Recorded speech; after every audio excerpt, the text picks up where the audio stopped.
Josh Hanks at Nemetz, your host, Bam Bam, dude. I got my boy Matt in here. What's happening? What's good, dude? Good to be here, man. It's been a long time coming, actually. Fuck yeah, dude. Yeah. I'm glad you're here. Well, since you're on camera, we got you rolling right now. Let's hear a little bit about yourself, man. Cause we talked about the show before about how I was going to introduce yourself, so I'm just going to let you introduce yourself because you are a gangster, my friend. No, I appreciate you. So, yeah, my name's Matt Nemetz. Friends call me Nemetz. My mom calls me Matthew. Just don't call me late for dinner. On social media, you can find me at Braiding Matt. So, yeah, I definitely appreciate your time having me on. Like I said, it's been a long time coming, trying to get on, but we're here now, so. What do you think? We've known each other, what, 12, 13 years, 14 years? Yeah, honestly, it's Something been a like that. while. So we first met at the Beloit skate park a long time ago. So I was always up there, and then you started coming. So it was like new part of the community and everything like that. So it was pretty cool, man. Skateboarding really like introduced me to a lot of different people, to be honest. Dude, that sport really does. Yeah, and a lot of the people that we grew up with skating in that scene too, that I still talk to today, and Yeah. all those people have still been like pushing it today and going, doing whatever they do at a very high level. So it's actually been really cool to see everybody's journey unfold, like as they've grown. Right.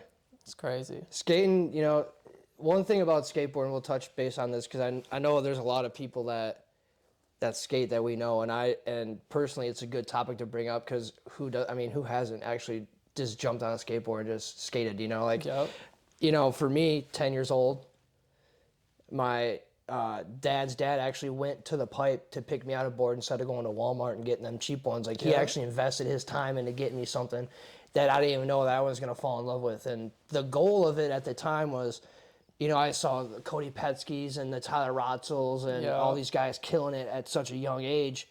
I was like, dang, like that's super fun. Like, but I kind of had a scared side of skateboarding. Like I wasn't kick flipping six sets and tray flipping like huge gaps. Like, I really wasn't doing anything kind of nuts like that because I kind of was still a little scared. But like I could still do a lot of good flat ground stuff. Like I could rip bowls. Like I could grind really well. Like I just wasn't going kickflip into board slide, like shove out, like, you know what I mean? Like I just never really got to that point before I messed my knee up skating actually. And it's so nice to be able to still push around because that's what I do now. Like I got a box. I don't know if you saw the box over there on the ground. Okay. Yep. Bro, I got that for free too, man. I'm just going to open up this garage door and just pull a couple of these mats out and do what I can do again. Like I've already skated a couple of parks last year at the end of the year. Okay. Which ones? So Janesville a little bit. Oh, yeah. And then with Beezy up in Portage at that one. Oh, see, I didn't even know they had a park up there. That's dude, cool. It's fat, but it's still cool just to have that around. I'm not going to go pro. Right. I don't plan on, we're at an old age now. Yeah, no, it's just fun to get back on the board. Bro, it's always fun. It's good exercise, good for the mental and physical. So, dude, honestly, like the way that I describe skateboarding too, because like obviously it affects everybody differently. Right. But like the way I looked at it is skateboarding was always an outlet for me to not have to like rely on a team or other people to be able to go out and be creative and do something fun.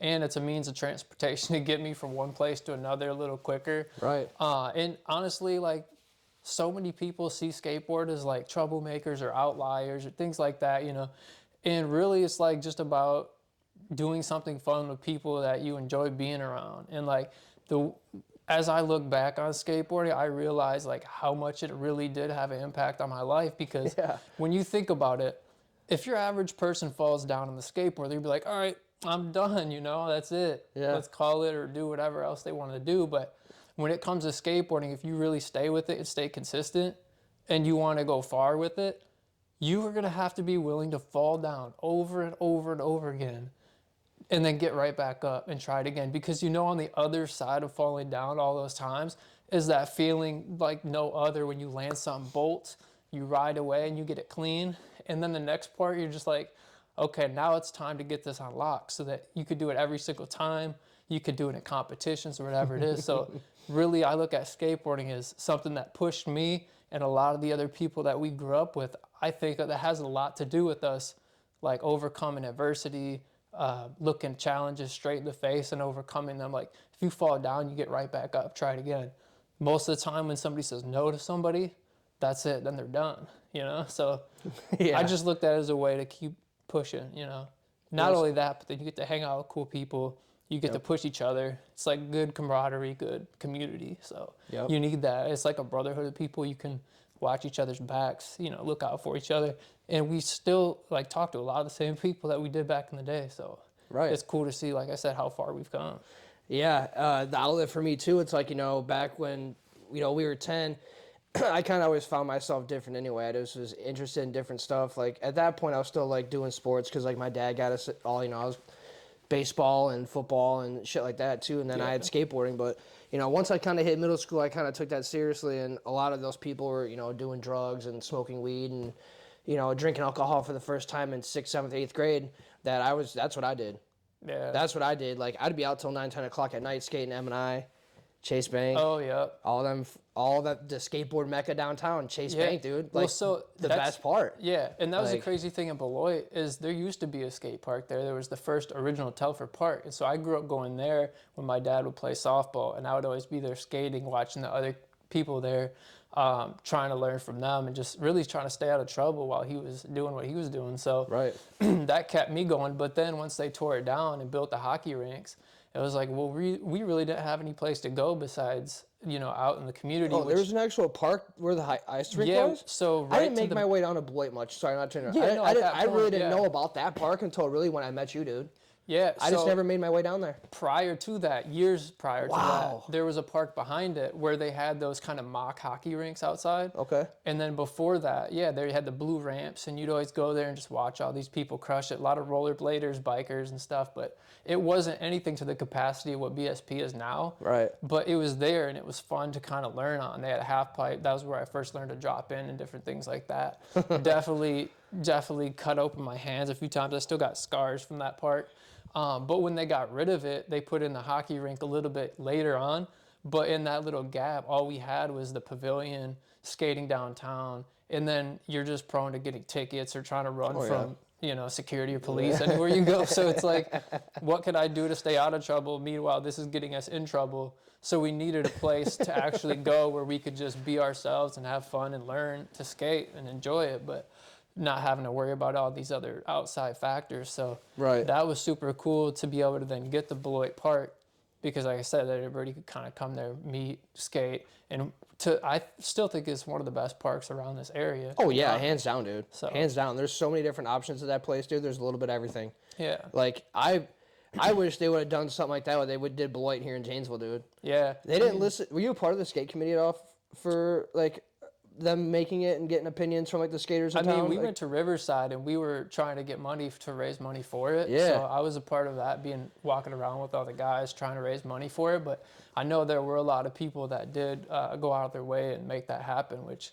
man, we're like ever grateful for that. well, because- I'm talking about the meetings when they were doing it before they even built it. No, I wasn't a part of it Okay. at that time. no. Okay. They didn't listen to any of us, dude. Okay. Like they had a lot of different shit, and like realistically, the park, we wanted it accessible for everybody. We didn't want 12-foot quarter pipes, like Right. kind of like the pipe. Yep. Everything was big about the pipe besides upstairs. The spine was decent, like everything was kind of smaller, like you know what I mean, make it accessible for everybody. They were talking about how they wanted to make like a pathway park, and I think those are so dumb, dude. I get it. I personally think like as a skate park, like to me it's silly. I not dumb, it's just silly. Yeah, I mean, it just depends on the layout, to be honest, because some of those can be too wavy. It's like you're riding the ocean, but Like riding a course almost, like kind of like a BMX course almost, kind of like Yeah. you know what I mean, like.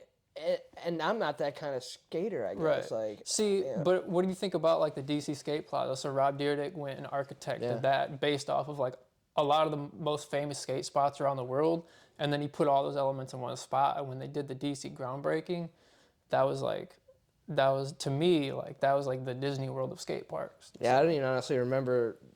I'd have to go and look at that park again. I don't even Dude, remember if you what go it watch looks the like. DC groundbreaking video, it's game changing. Some of my favorite skate songs came from that. Some of the best tricks I've ever seen thrown down on big 16 sets and 12 sets were in that documentary. Just insane. So it's dude. super cool to be able to see, like, especially a guy like Rob Dyrdek. I look up to him, especially nowadays, a lot. This guy's went from somebody that everybody knew from MTV to being like a business mogul, philanthropist. Like, he's out here really doing it. He's a family man. He optimizes his time. He's so systematic with the way he does things. It's like, to me, I look at that as motivation and inspiration to try to like follow in his footsteps. But yeah, it's really cool to see that park had it all. And I've always wanted to go check it out. And I never have made it out there, but it's out in Kettering, Ohio, where his parents live. So Oh, it's out in Ohio? yeah, it's not too far. I think maybe 10, 12 hours the most. Shit. Let's go, dude. You know? Let's go. Like, let's just go. It would definitely be a cool trip. I'd be down to go.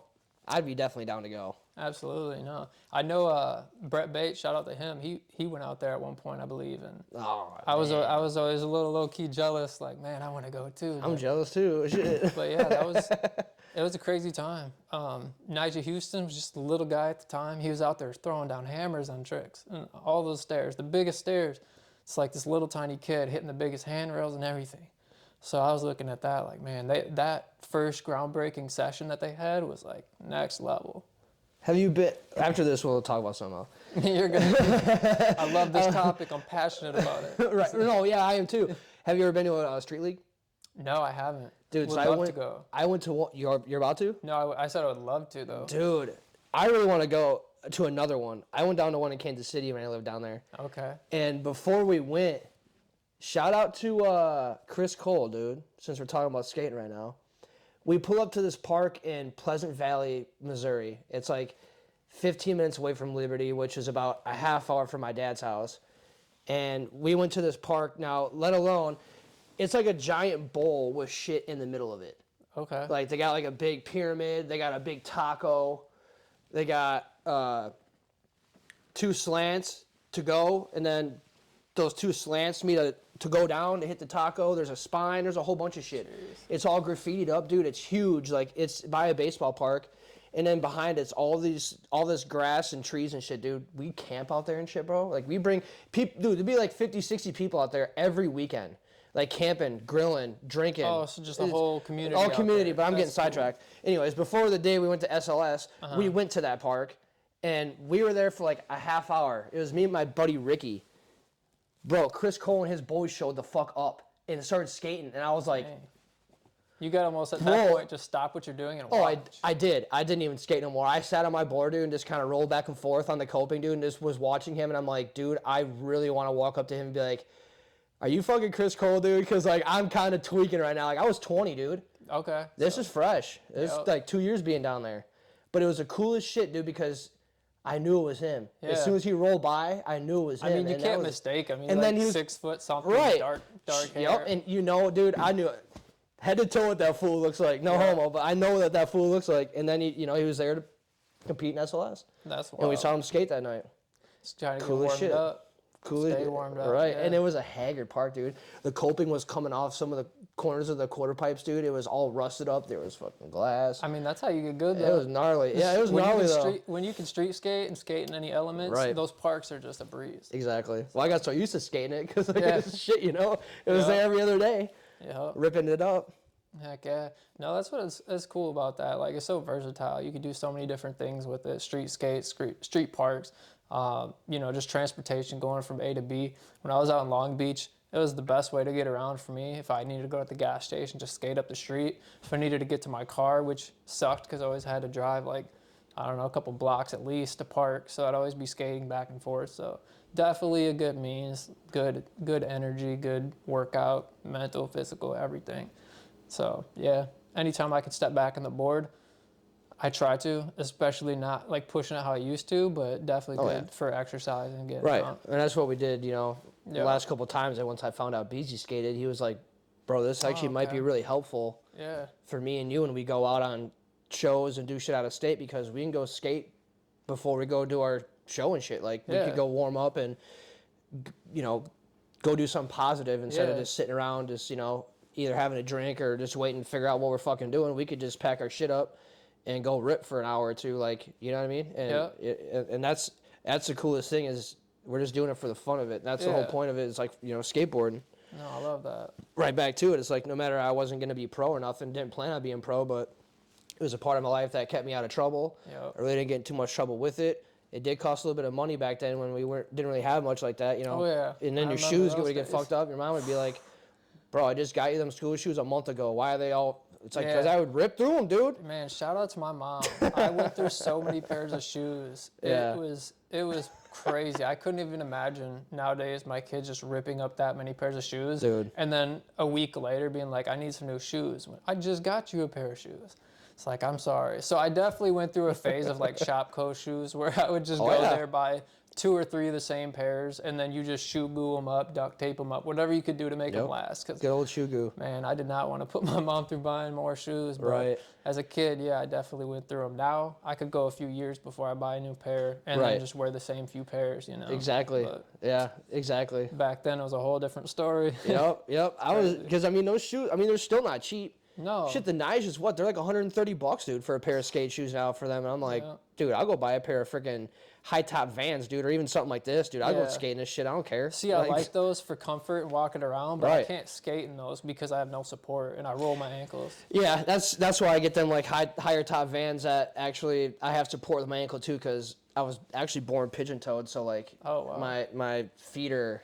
I mean, it's just all up down there. I mean, hey, I've seen people skate in some crazy shoes where I'm like, how are you doing that? Yeah, bro, I'm like, nuts. How do you, like, that's thinner than this shit, I think. The Converse material? Okay, yeah. I don't know, Chuck Taylors? Yeah. You know, like, that's gnarly that people be... canvas shoes. The thing is I could even skate in Nikes and still rip through them, so where I'm like skating, I'm seeing blood on my board, like, where's that? Oh, yep. By the way, there's socks ripped off. There's a little hole right here. So how many soles of socks you have? It's wild. Yeah, every single pair of socks that I would skate in would have that hole in the same spot. It's like, yep. Shout out to my grandma and grandpa for always giving me socks and underwear for Christmas, because I needed that shit back in that day, man. I still need it now. Like, shit. Can't take it for granted. Dude, definitely can't. Amber's grandma asked me what I wanted for Christmas last year, and I was like, dude, literally, I want socks and underwear. And she's like, I'm not going to go buy you fucking underwear.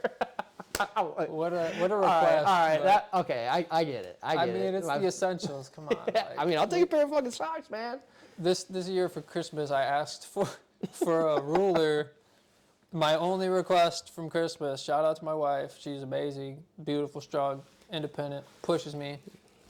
I wouldn't be here without her, but man, I only had one request, and it was a ruler, and I wanted it to have the different type styles on there so I could tell, you know, what the different size fonts are. So when I'm actually going to design posters, I can get that gauge of like, okay, the size 12-point font is going to look like this on this ticket, and then versus, you know, the size. That's a fire idea. 64 is going to be bigger and in your face. But yeah, that was the only thing I asked for. And then shout out to her. She went and blessed me with all sorts of other gifts. But yeah, that was, you know, I don't need a lot, you know. I hear you. I live by low means. I hear you.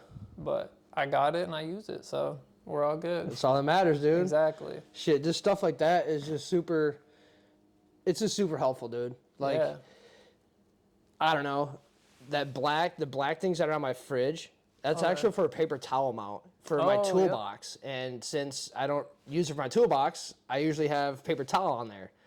And when she got me that, I was like, dude, that's kind of cool, man. Like, yeah, it's like if you're gonna use it, fuck yeah, I'm gonna use it. No hating on that. Yeah, it's just something so small, dude. That it's big to us, and it means a lot. You know? For sure. I'm the same way, dude. She got me that custom garage hang sign, dude. I almost started fucking crying when she got that for me. I was like, man, I'm like, that's just the coolest shit. Like, I didn't think anything like. That's why I love doing custom gifts for people. It's something you can't buy in a store, and it's a thought that really does count. So. That's what it's about, honestly. We got to use our creativity in different ways to make cool, resourceful gifts. They go a long way. They last forever, and it's like, I don't know, people cherish them a little bit more than they would just something you could buy at the store. Dude, for sure.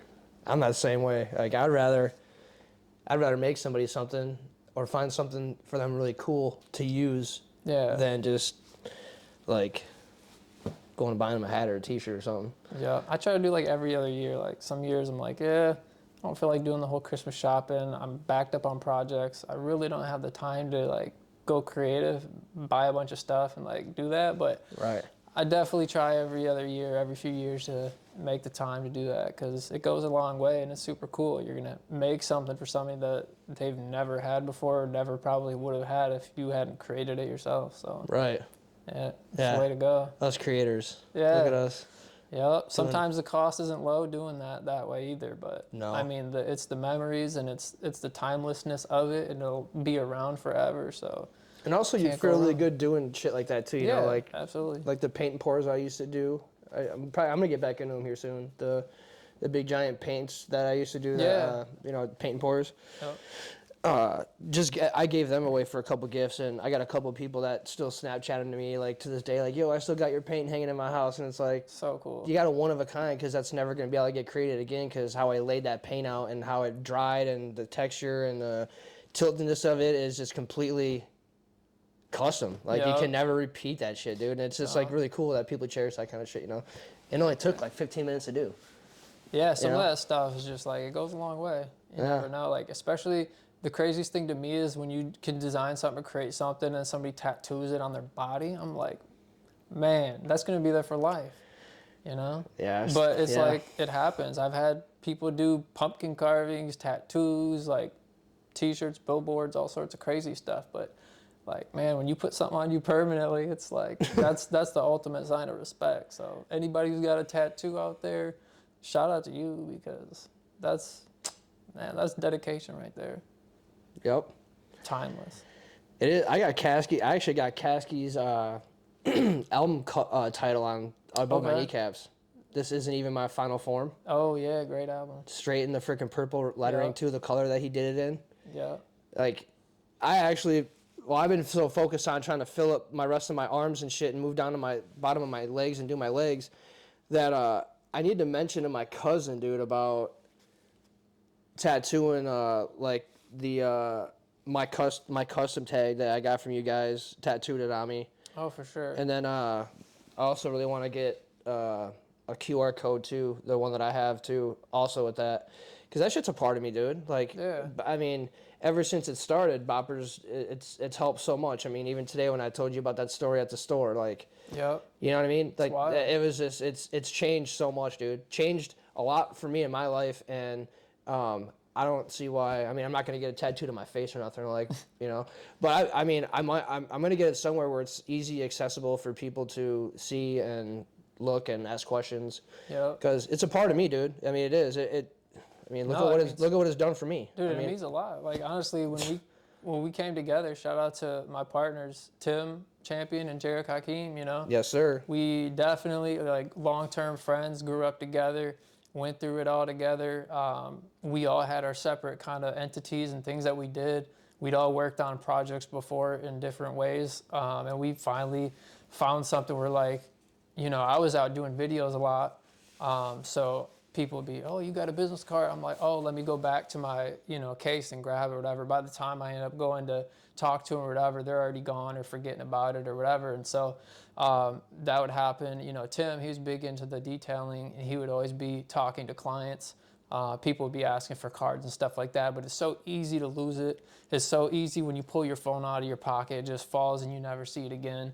Yep. So there's all these different things that happen, and it's just like, we need to find a solve for this, and there's got to be a solution for this problem. Obviously, we're not the only ones that are having this issue, so Right. we wanted to find a way to come together to do a creative project together, something for the creative professionals, entrepreneurs, you know, anybody who really is trying to move to the next level, network, grow their business, anything like that, get more awareness on social media, anything like that. Really, they can do that through this platform that Jarek developed, and I did all the design work, and Tim, he had all the brains and things behind the scenes with a lot of the development, a lot of the business aspects of it, and all together we created this, and it's definitely been a blessing to see how far it's actually gone. You know, we started off with this crazy idea, and we all believed in it, and it's trying to transfer that belief into the other people around you, where in the first few stages it's always like your family and close friends, right? But a lot of the times your family and close friends, they only see what you can do based on what you've done, right? So it's like, it's hard to kind of instill the vision of, we want this to be a worldwide tool that impacts people all around the world. And so over the last, 3-4 years, we've been blessed to be able to do that by going state to state, going to all these different shows and expos, and especially in the barber community. Shout out to all the barbers, because They definitely take their craft serious. They invest in themselves. And it's not just like a quick, it's not just like a quick tool that they're using, but they actually utilize it every single day. We see people every day putting the tags on their chairs, and then essentially that's allowing them to have their clients come in, quickly follow them, give them social media comments, quickly review with them. So their Google reviews skyrocket, their SEO goes up. It's way easier for people to find them and book with them. Not only that, but then if you have somebody in your chair and they're tapping that. On that note, I'm not trying to cut you off. I was actually going to say we're going to take a quick break and we're going to come back with Boppr. Okay. I'm glad you kept going, dude, because it gets people hooked right before the break what we're talking about. Okay, are we breaking now? Yeah, we could probably take a quick one, because Cool. It's getting ready to be about that time. Sounds good. So we'll be right back with the break, guys. Stay tuned.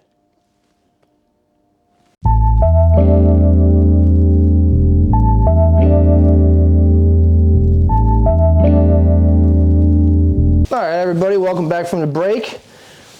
We will let Matt finish on what he's talking about this great tool we have right here, fellers. Shout out to the Boppr. No, really, honestly, You're talking about the barbers. Yeah, the barbers really, we've been trying to build relationships with the whole community. Like I said, they take themselves seriously. They invest in themselves. They look at this as a business tool to help them grow. Not only is it helping them get more social media following, it's helping them get more Google reviews just by putting it on the armrest of their chair. Any client that's sitting there is naturally going to ask what that is. And when they tap their phone on that, they can instantly connect with them, give them a quick review in like 3 taps. And then from there, their SEO online is going to go crazy. It's going to boost. And once people go online to search for who should I have cut my hair, they're looking for a barber, your name's going to quickly pop up because you have the most reviews. Not only that, but if your chair ain't spinning, you ain't winning. So the fact of the matter is, when a client sits there and they tap that, if you're a busy barber, you know you're about to be booked up through maybe the next few weeks. If you're a client is somebody who wants to have bi-weekly haircuts, or maybe they only get a haircut a few times a month, or sorry, not a few times, but maybe once a month, and this is actually going to be able to allow them to lock in that next appointment the next week or in that next 2 weeks, whereas they might have changed a client that got their haircut once a month to now they're getting their haircut twice a month. They're doubling their business right there. Right. Now, if you compound that over and over again with all your clients, you're gonna increase your business. Your shop's gonna do more business. You're gonna grow as a business and as a barber. So yeah, it's really been impactful for them. Tattoo artists, nail techs, anybody that has a salon. I mean, it's really a tool that we just created to help empower other people aside from just ourselves. The fact that we've been able to get it into all these different countries and in front of all these different people that are at a high level, it's been really impactful for us. And I mean, I can't thank Tim and Jarek enough for working with me, especially too, to bring it all together. But yeah, it's been super fun. Obviously, it's got its ups and downs. It keeps you constantly busy. Most people wouldn't sign up for the idea of doing 3 to 4 years of work with no salary based on the fact that this could possibly take you somewhere. It might not, but it could. So a lot of the times people don't want to sign up for that because it's a chore. It involves a lot of work, a lot of sacrifice, a lot of sleepless nights. But we had a vision, and so we wanted to, double down on that and go all in. So yeah, I mean, it's been really cool. Even if we can help 1 or 2 people, it really does mean a lot. And when we see people year after year come to these events and these expos and say, look, man, I still got this from 3 years ago and I use it all the time and it's really helping me. Like, we can't thank those people enough. So shout out to everybody who's supported from the very beginning. You're one of those people. But yeah, we can't express our gratitude enough to everybody who's believed in the vision. Because a lot of times, people need to see something to believe it, when in reality, you have to believe something before you see it and before that manifests into anything. So yep, that is so true. It's not just us that have sacrificed. Our families have sacrificed while we've had to jump on calls late at night, or while we've had to create different products or put together postcards and things like that. We had the opportunity to get our video up on a huge, Vegas screen. Like, I'm talking the whole side of a building. That was probably the biggest screen I've ever seen any work done on it. But I got that call 2 hours before the day that I was going to be flying out the next morning. And I had to get up out of bed, put the video together just on a whim, hoping that maybe this video is going to be up there. And shout out to Jay Majors for making that happen. You're the man.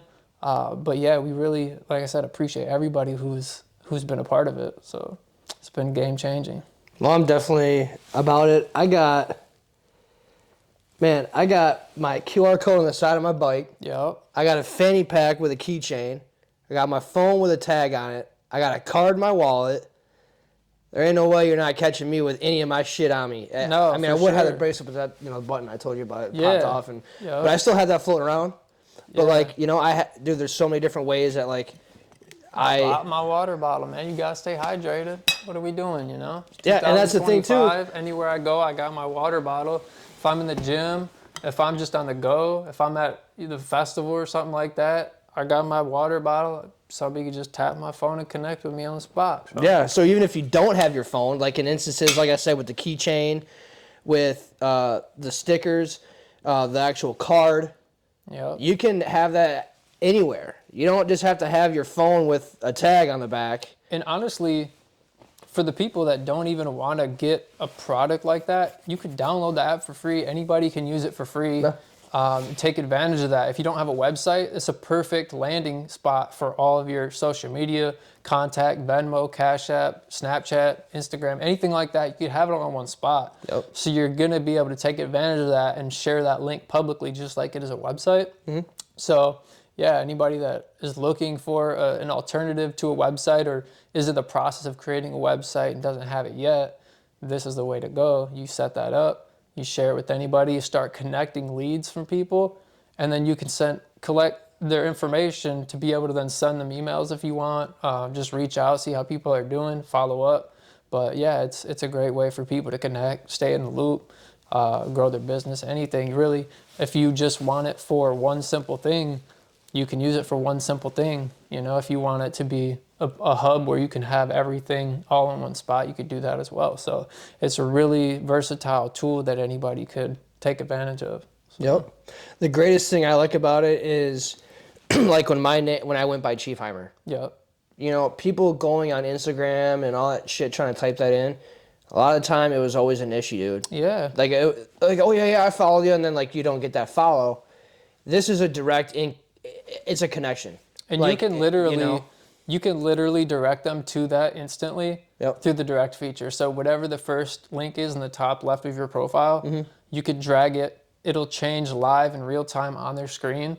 And then you press the direct on button and their phone will literally go from viewing your profile to whatever it is you want them to go to without them having to touch their phone. So it's literally like a magic trick. I didn't even know that. Yeah, it's literally mind-blowing. Dude. Yeah.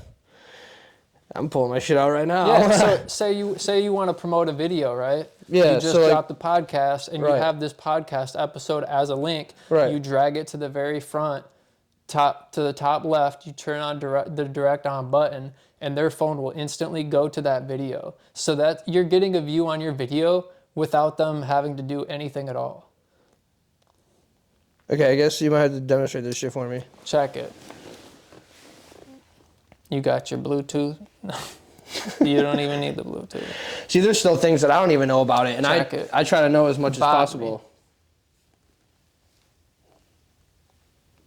Did it pull up? Nah.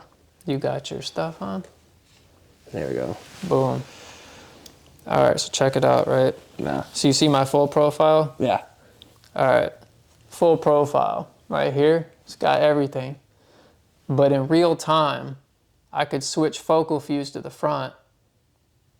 You see that? Oh, yeah. Okay, I knew you could do that. Yeah, so now, my bad. With this button right here, direct on, whatever link is in the top left right here, you press this button, and now you're instantly directed to my website. And you didn't have to touch a thing on your phone. Yeah, I didn't, besides just click on the tab just now. Yeah. It didn't actually pop up as a new tab. It actually popped, it pops up went right like there in this. Safari. Yeah. So that's the other nice thing is the other person doesn't even need the app to connect with you. And this is why I promote this shit so much, because, like I said, I don't know how many people I lost trying to have them type in my name. Oh yeah, especially when it's a loud environment too. Oh yeah, especially at shows and shit, dude. It's just like it's honestly, it sucks, man. And I probably have missed out on a lot of opportunities, and thanks to these guys for creating a solution to that problem, so I don't have that problem. Because no matter if you're drunk, anything, like you don't remember, you're too busy, you're on a show, you have sausage fingers like I do. Right, or like that you too. might type in a B and you might want a D. You know, anybody like make that mistake. I've actually tried to follow people before, and I've typed in the wrong name, and I haven't been able to find them. And I'm like, dang, like I want to follow them, but I literally can't find it or remember what they told me. So you lose out on that connection. Versus this way, they can actually follow up with you and give you their contact information. And we all know the fortunes in the follow-up. So as soon as somebody gets in contact with you and you see their submission come through, you can send them a text, you can send them whatever, say, hey, let's meet up, whatever you want to do. So definitely has helped relieve a lot of stress in my life and a lot of other people's from what I'm hearing. So it's definitely a blessing. Yeah, it's cool too, because you can actually make your own custom tags. Like you can, if you have a business or, you know, something like that, or like me, I have a picture of my logo of Bam Bam Visions. That's what my logo is. That's who I am. That's what it has. And these guys created that for me. It turned out great. I'm obviously, it hasn't even gotten messed up, dude. No, and I mean, for being a white tag, that's like still flawless. You know? Oh yeah, dude. It looks clean, like you just put it on there yesterday. Right. And it sticks with the 3mm tape. Yep. So it's hard to pull these off. They're indestructible. You can run them over with your four-wheeler. You can throw them out in the middle of the lake. We stress test the mess out of these things, dude. We peeled them apart. We've submerged them in water. We've lit them on fire. We've ran them over with cars, and they work. You know, it's wild. But hey, I mean, when you got a good product, you got to stand behind that too. Right. I don't just want to put out anything that's subpar, and we don't just want to have any random application with limited features or anything. Like when we went into this, we really sat down and was like, okay, what do everybody need? What's important to them? And we want to include that into this. And shout out to Jarek for making that happen. But yeah, really, there's not a lot you can't do with it. So it's wild. I still learn new stuff with it too from time to time. Yeah, it's cool. And on top of it too, we can make this short and get, if we want to talk a little bit about Focal Fusion shit before, because we'll probably end it after this one, correct? Yeah, that's fine. Whatever you I just don't want to have you get late, man. You're good. You're good.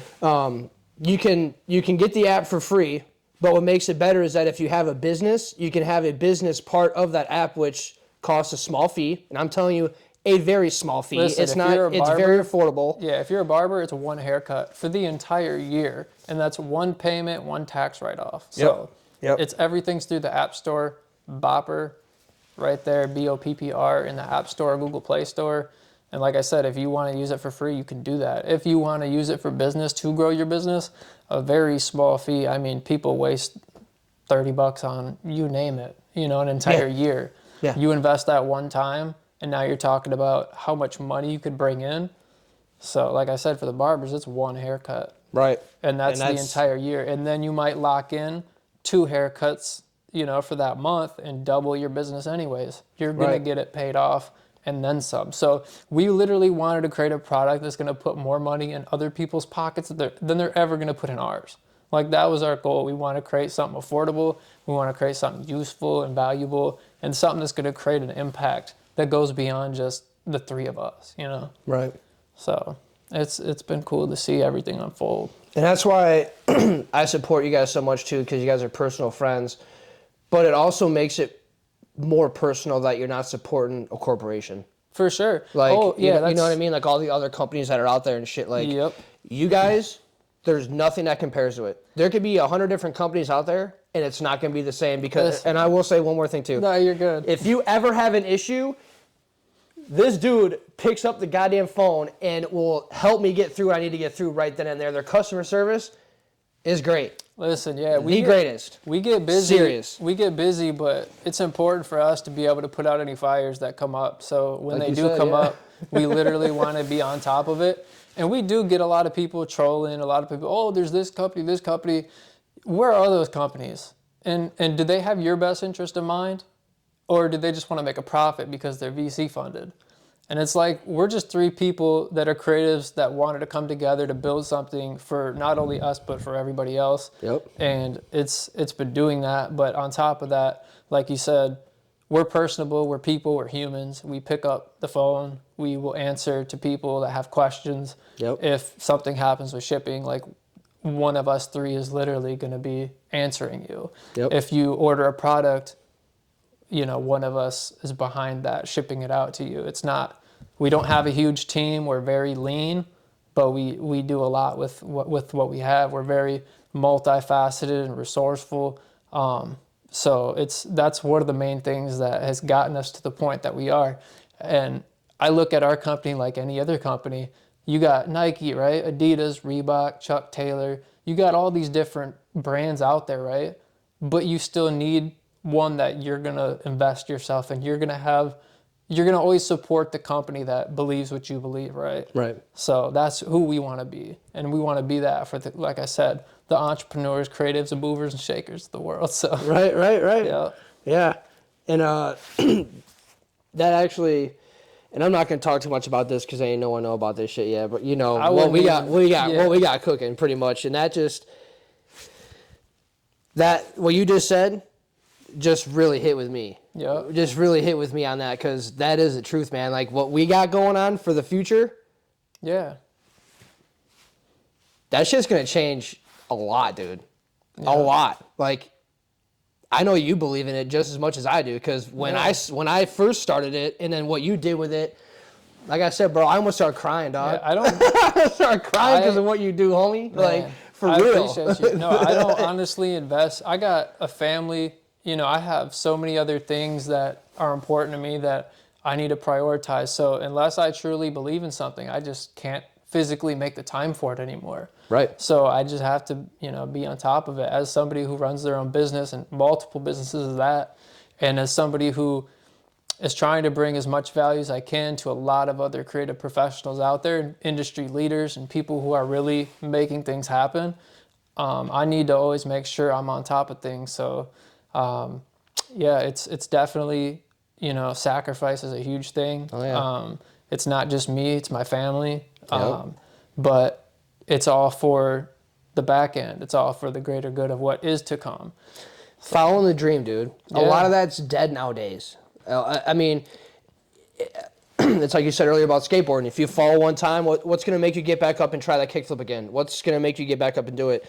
And it just, you know, every day is different. And that's why the next day you have no idea what's in store for you, and you have no idea what could happen with anything. Like, anything can happen, like, now, overnight. Yeah. I mean, you never know, dude. Just because of this episode, everything might just blow up for both of us, dude. All 3, 4, 5, 6, 10 of us. Because of what we're all apart. You just don't know, man. You don't know. And a lot of the things is I look at it like this. It's a rush. This is a crazy concept that I think about. A lot of people live their life like a buffet. And what I mean by that is self-serve, right? Yeah. Everybody's like, what's for me? What can I do for me? Right? What fills my cup up is doing things for other people, right? Because in that buffet mindset, you go up, you get your plate. You go up, you get your second, third, the dessert, you know?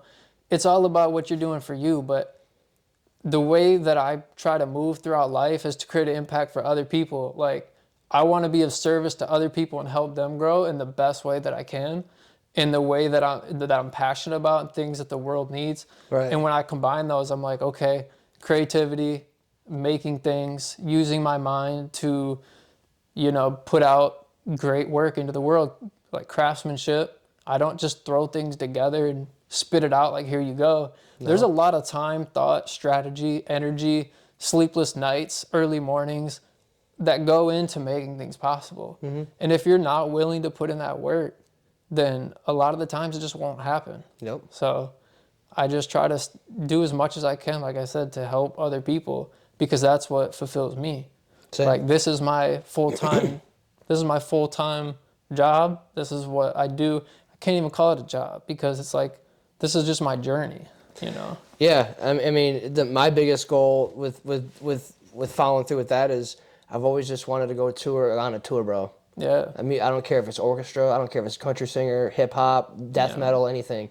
I want to live that. I want to live right there in that moment of getting shit that like you'll never ever see again. Exactly. Like it can never get recreated. Like there's none of that shit going on. And it's like I just want to capture that moment because I've always had just that moment of always wanting to capture something because what photography is that it's taking that moment and making it last with the smell, your eyesight, what you felt that day, what the wind was going by. Like that's what photography is to me. So like I totally get that shit. It's just a journey, dude, and all we're doing is document it right now. Yeah, you for other people to see it and fucking to follow it and look back on what we've done and look back on what you've done with your projects and where we all have come from, dude. I mean, we were all filming on shitty cameras back in the day, dude, and just like it's amazing what we can work with now and what you do, and like everything is just gnarly, dude.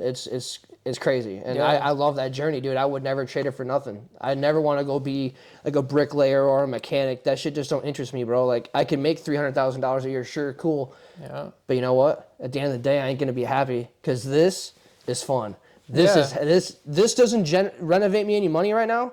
It will. It definitely will. It's about being consistent, yeah. Well, that too, and being different. Exactly. There's thousands of podcasts out there. There's thousands of videographers. What makes you different? And that's why I fuck with all you, because you guys are all different. You stand out. There's something that you're not just going to shooting regular shit, You're not like doing that. You're really taking it seriously. Like everybody's taking it seriously, and that's why. Yeah, I mean, at the end of the day, I don't know where I was going with that, to be honest.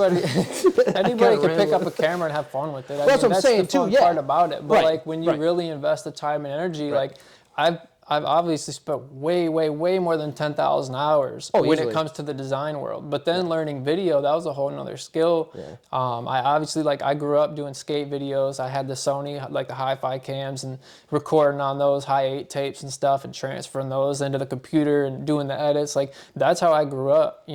There's pictures of me at the zoo when I'm just a little kid with the little Fisher Price camera. I actually went back and purchased that same camera and kept it in the box. So now I have that in my studio just as like a reminder of my roots of where I started from. That's awesome. When it was just about having fun and being creative and stuff, and it wasn't about making a living with it, but it's a cool reminder. But like I said, and then I moved on to a film and a GoPro. At that point, it's just about documenting things, cool action shots. Right. But then I'm like, there's something here. I love storytelling. Right. I love being able to create things and document. So from there, I went out and got a Nikon camera.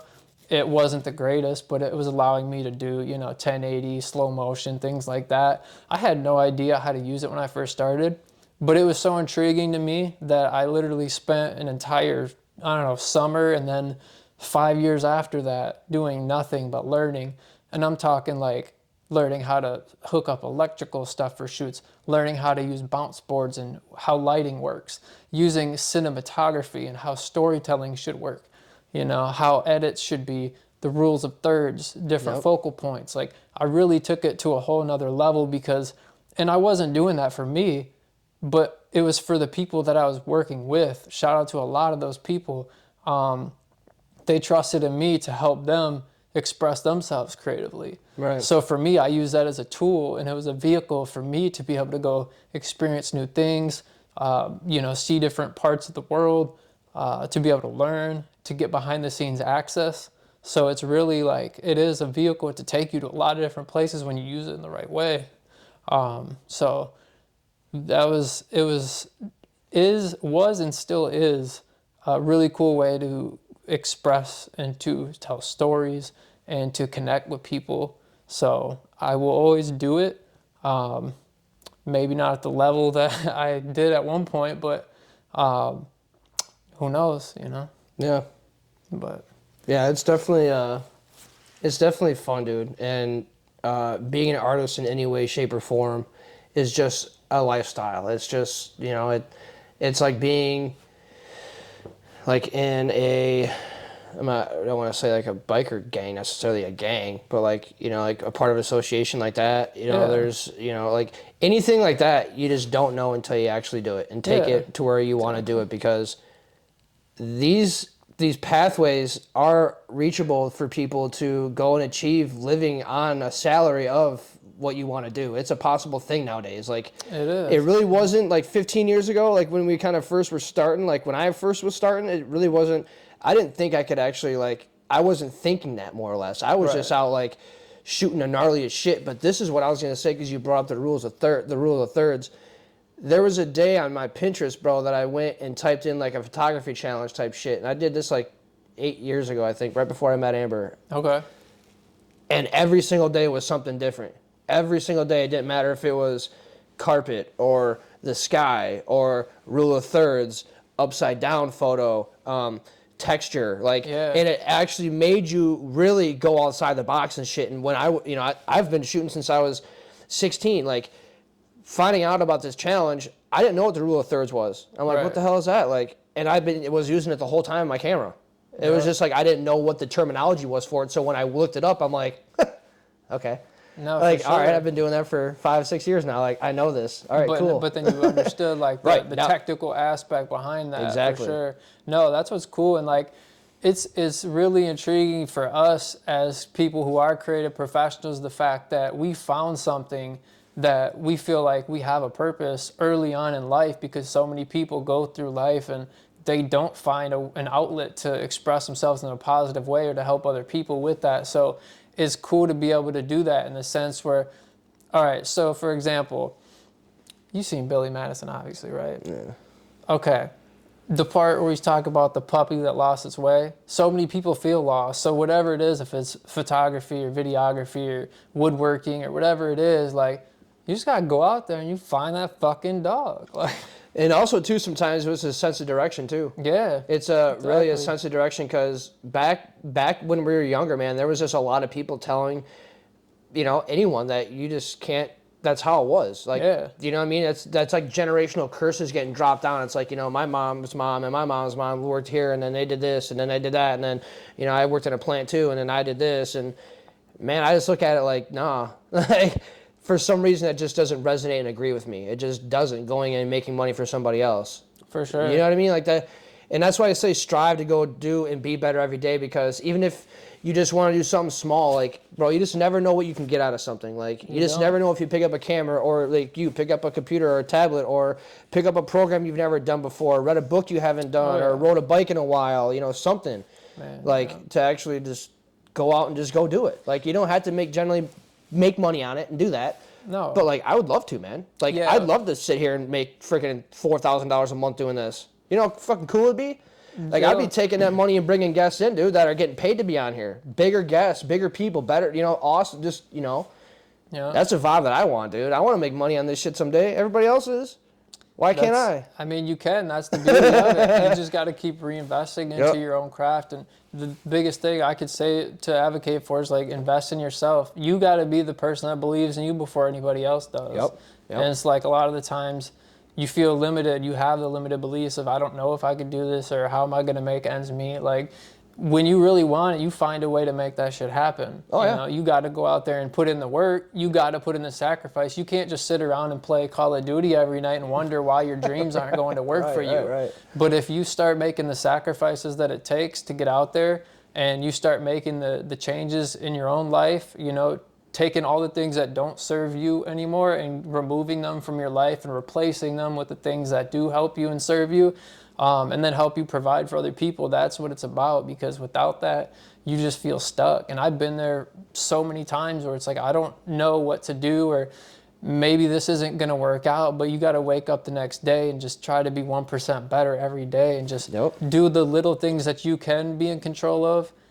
And having that positive self-talk with yourself, as hard as it is sometimes, times do get tough, seasons change, business slows down, but you just got to find ways to adapt. You got to find things that people actually need and then help them achieve those things. And when you're not always looking out for yourself, it's so much easier to help make that ends meet, to pay the bills, because now you might have 15 to 30 people that rely on you to help them creatively with whatever it is that you do as a profession, where now you can help them achieve their goals, and through that, you achieve your goals. So like what I tell people, when you invest in Focal Fuse, you're not investing in me, you're investing in yourself through me. Yeah. I want to be able to be that person that can help you to get what it is that you want. You know what I mean? Yep. So that's really what the beauty of it for me was, creating Focal Fuse. The name itself, Focal and Fuse, having a vision, the focal point, and fusing it together with somebody else and what their core beliefs are, whatever their goals are. We got about 45 seconds to that thing cut, dude. I'm glad I looked. Holy shit. We got to take a quick break, guys. We'll be right back.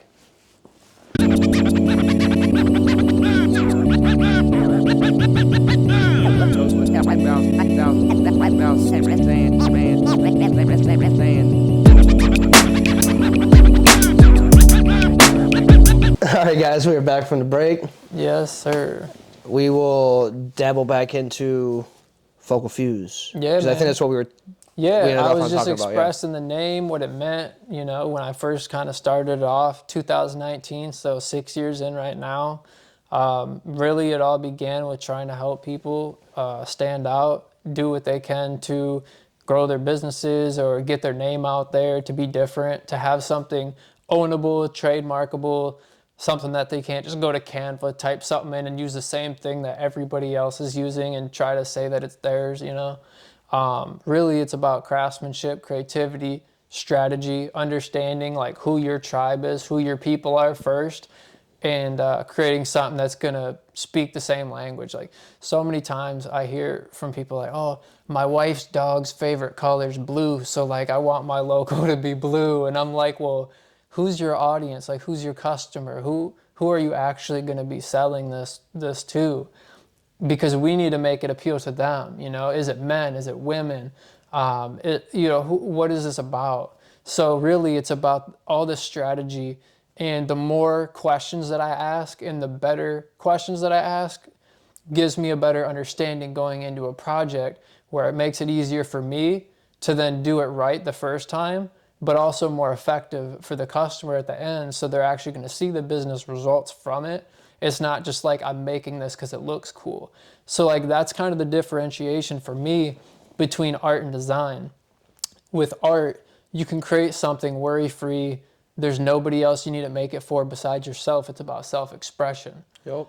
But when it comes to design, and I mean designs everywhere, you look at this room we're sitting in, and everything in here was designed by somebody. Whether it's like the floor plan and the blueprint, where the doors are located, where all the switches are at, where you got your plugs, all the way to like the logos, the brands, the open sign, like everything is designed. So everything had thought go into it before it went out into the world.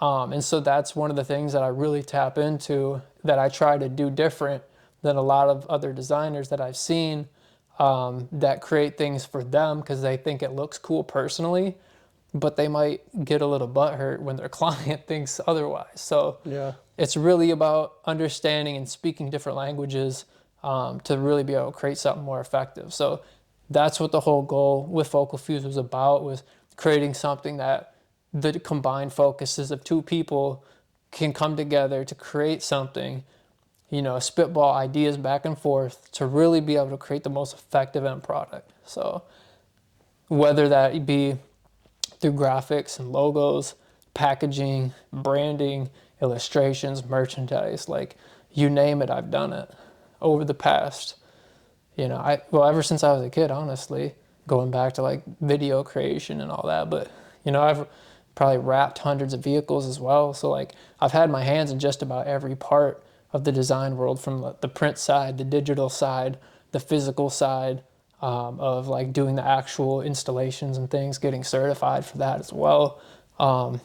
It just, the more you can be multifaceted with what you do, the higher value you can bring to other people, because oh, I've done this was a mistake before that I made, where now it's like, oh, I learned from that. So going in the future, I'm not gonna like put words across the van where the door splits. When you open it up, it's gonna say like shit or something like that. But then when you close it, it says the full name, right? So there's all these things that you got to think about, and that I personally think about before going into any project and approaching it, which is why Focal Fuse gets different results for people than your average print shop or Canva or whatever website people are using. So yeah, I just wanted to create something that I could stand behind, something that Right. is timeless, you know. Like, for example, you got your garage hangs. That might exist 100 years from now, right? So, like, I always think about that before I do anything. Like, what will I want this to look like? And if this does last for this long and my name is on it, I want to ensure that's the highest, not only quality, I mean, quality is that's a non-negotiable. Everything's got to be quality. Right. But you got to have something that's built to last, something that's going to stand the test of time, something that could be adaptable. Whether, I mean, nowadays you got people that see things on a screen, you see, you know, small screens, big screens, billboards, side of a plane, you know, you might have something that needs to look good on a pen, but you also need to make it look good for a billboard. And if it's too complex or too complicated, when you break it down to a small size, it's going to become illegible. So there's just a lot of thought you got to put into stuff. Oh, yeah. And, I mean, just with looking at what I've seen, and even I've gone on to Focal Fuse's website plenty of times just to look and to see what your process is of things. Like, I've actually taken the time and gone and looked at your website plenty of times, and I've just looked at, I mean, people don't know until they dig in. Like, and they really go for it, like we were talking about earlier. If you don't jump on that skateboard and go do tricks, you're not going to know anything. No. And that's the beautiful thing behind everything, you know, when, like what we do, you know. And I like that process that you do. And as soon as I saw, I mean, everything you've done from AFGM Media Group to Grind to, I mean, I can't even think of it. There's so many I know, but I just can't think of any off the top of my head more that I know you have. I've looked at your website and I've seen how many projects you've done. The catalog goes back deep, and like shout out to everybody who's put the trust in me too from the beginning, because like I didn't start off great. Like when I first started, I was, you know, doing things on a little laptop in the basements in my bedroom, like just spitting out whatever because I thought it was cool. But I learned so much over the years. Working for different corporate companies and working for different people that require certain things up to a certain standard. So I've really had to learn how to adapt through all those different places and times in my life to then now that I'm doing this full time on my own, like I have to utilize all the skills that I have, leverage my time, be efficient. Right. I'm not the fastest, I'm not the smartest, I'm not the best, I don't have the most awards. But I do care the most, I feel, and I always put my best foot forward to make sure that whatever I am doing, that people are going to feel that full effect once you see the end product. If they're not wowed, like I didn't do my job. So yeah, like you said, when you see things, you're just like, man, like you can't even almost speak about it sometimes. And it's like, that's what I want people to feel is like every single penny that they invested is worth it times 10, and like that they're going to be able to take that and use it for the next 10, 15, 20 years, and it's going to be there something that their next generation, their family is going to be able to see and appreciate and utilize as something that can help them. So it definitely has a lot of meaning, and everything I do, I don't take it lightly. That's for sure. And like I said, there's a lot of people who put their trust in me at a very high level. So it's to the point where I'm always trying to execute the best that I can. Right. And as you do. I appreciate that. As you do. Sir. Definitely do. Yeah. I wish we could so talk about it because I want the world to know about it so bad, but it's got to be at that right time. Yeah. I just know I'm very pleased with everything you've done for me personally, for my friends. We just got BZ set up with a Boppr as well. We're going to get him going once we build up, dude. He's going to come to you as well, too, and get that whole branded. I like to get this. Yeah. I would totally like to get this trademark type shit.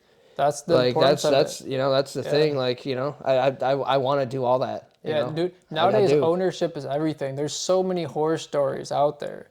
People don't do things the right way, or say they think they're doing something the right way, and they create something that somebody else is already using, or they're using the same name. Like, if you can't trademark and register what it is, like, you really don't have that ownership. Right. And once you have that, it's like a nice feeling because you know this is like actually protected. I can use this as my entity.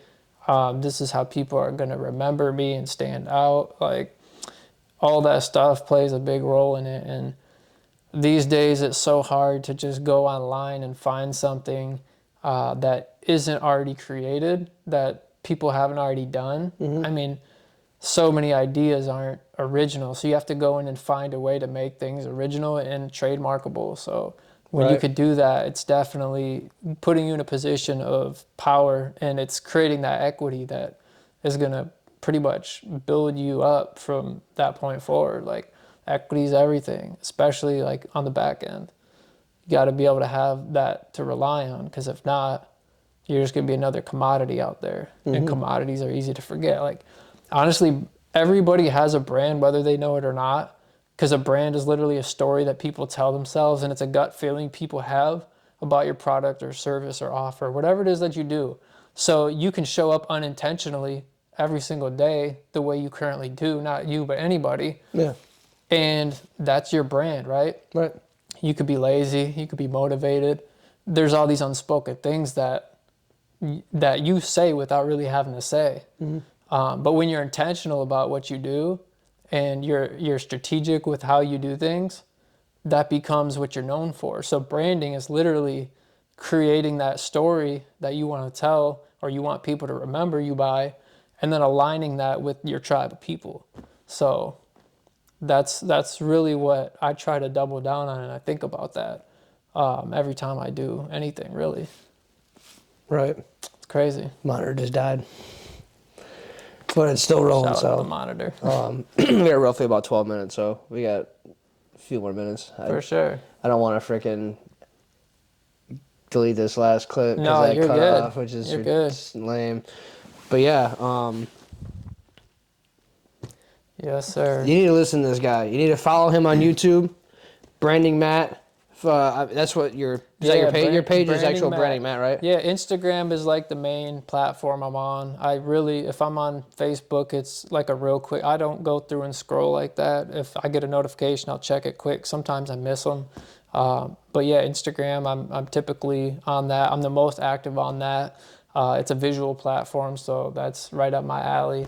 Right. But yeah, at the end of the day, it's just it's cool. I like putting great things out into the world and seeing great things come back. So right.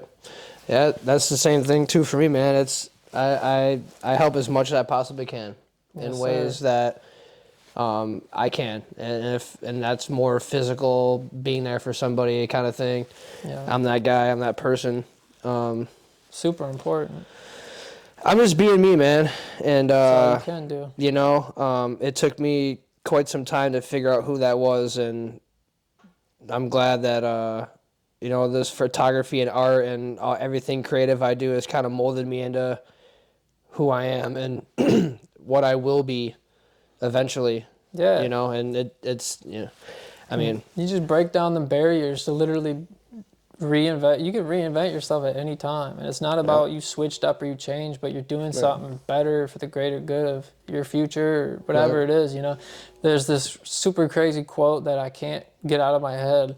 It's from a gentleman, Myron Golden, super smart dude, but he's like, he pretty much said, and I don't know if this is word for word, but he's like, we're the only people that have ever heard every lie that we've ever told to ourselves.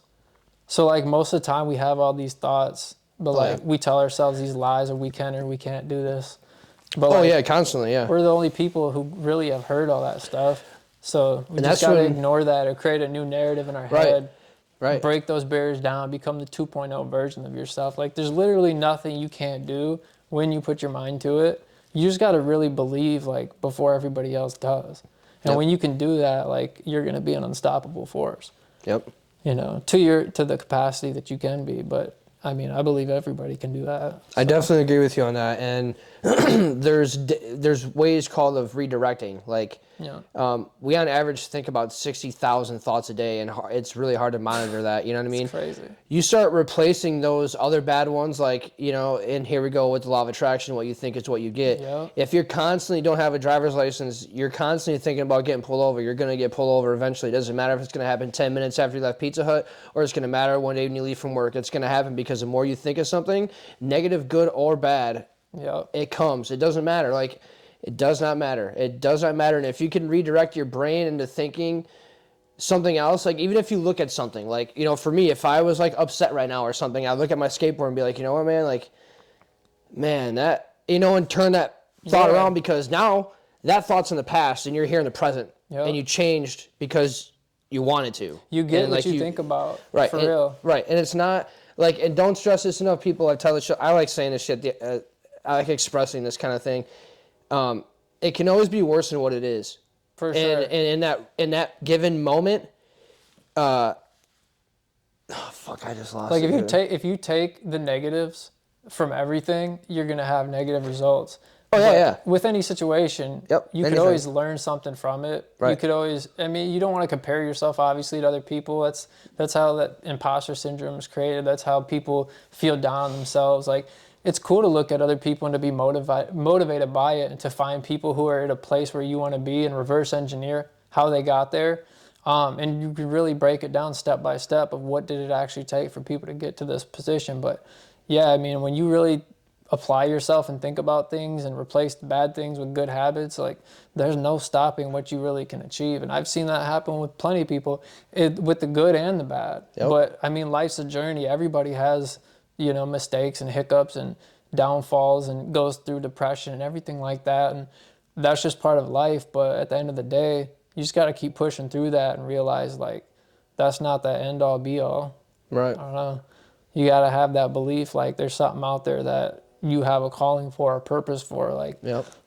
there's like the Japanese concept of ikigai or whatever, and that was like changed my life really. And it's just basically like talking about different things that the world needs, things that you're passionate about. When everything kind of collides and overlaps, it's like that's when you find, like, this is what I'm supposed to be doing. Yeah. So it's actually pretty. I'll have to look into that. Cool. Yeah, I'll have to look into that. Another book like I'm reading right now, Rick Rubin's The Creative Act. It's crazy. Like, all the things that it talks about in there is like stuff that I know to be true, but like you almost have to read it from somebody else's perspective before it like fully clicks, like talking about patience, Right. talking about imagination and inspiration and all these things like that as creatives we know deep down, but like when you hear it from somebody else, it's like, oh, that makes total sense now. So Right. But yeah, I mean, I love the idea of like you're always a student, no matter how much Right. you've invested into your craft. When you approach anything with like a student mindset or a lifelong learner mindset, there's no stopping to like what heights you can reach. Right. But it's crazy. What time getting down there, man? Yeah. If you were to give the audience a piece of advice right now, man, what would your best advice be to somebody right now, to help their life, or to just keep it simple. Yeah. What kind of piece of advice did you give somebody, more or less? The audience. Sorry. Man, audience. Definitely, I mean, the idea of just believing, like, before things happen. When you believe something strong enough, it's literally just a matter of time before it happens, because when you truly do believe in something, or you truly are passionate about something, there's not pretty much any distractions out there that can get in the way of that. You just have to tap into whatever that is for that individual person and pursue it to the fullest. That's pretty much the best advice that I got. And love, man. There's too much hate in the world right now. Too many trolls, like too many people speaking negative. And that's all you're gonna attract. Like, when I'm gonna end on this note, because you already know I love this quote. When the power of love overcomes the love of power, the world will know peace. Shout out to Jimi Hendrix, but yes, sir. yeah, man, I think that's something we all need right now. Yes, sir. Spread the love. Yep. Stop hating. Yep. You can't build a community by breaking everybody's buildings down. You build a community by helping everybody build their buildings up. And when you can help contribute to everybody else, and you're gonna have this thriving city with a strong foundation. But if you spend all your energy trying to tear down other people's buildings, guess what? Your building's gonna be vulnerable for attack. That's some good advice for the world. Yeah. I appreciate you, man. Appreciate you for having me. Yeah, dude. Fucking bring it in for a fucking high five, dog. Yes, sir. This is Matt Nemetz, dude. Focal Yes, sir. Fuse. Follow Branding me, master. Branding Matt, Yep. Instagram. Let's have a conversation. Let's learn from each other. And let's see what we can accomplish. Hell yeah, man. I appreciate you coming on the show, taking the time to come on here, dude. It was awesome having you on, man. Pleasure. I've been meaning and wanting to have you come on here so bad, dude. It's and timing. It's all good timing, dude. Like all in good timing. It all happens when it's meant to. So, with that, y'all have a good week. Stay safe. Be smooth. Be smart. And Yes, sir. go have Go get fun. it. Till next time, y'all.